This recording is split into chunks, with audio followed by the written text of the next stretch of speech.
yurtimizda mustaqillik bayrami arafasida katta hasharlar uyushtiryapti.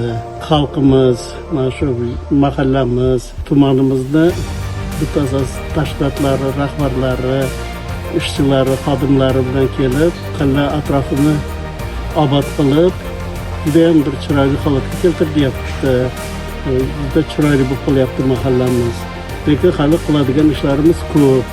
Shunga o'ylaymanki, bugun ertadan boshlab xalqimizni ozgina jonkuyarlik bilan orqaga surib qo'yilgan ishlarni tez vaqtda fursat ichida amalga oshirishadi. Mustaqillik bayramini juda ham chiroyli holatda kutib olamiz degan umiddamiz.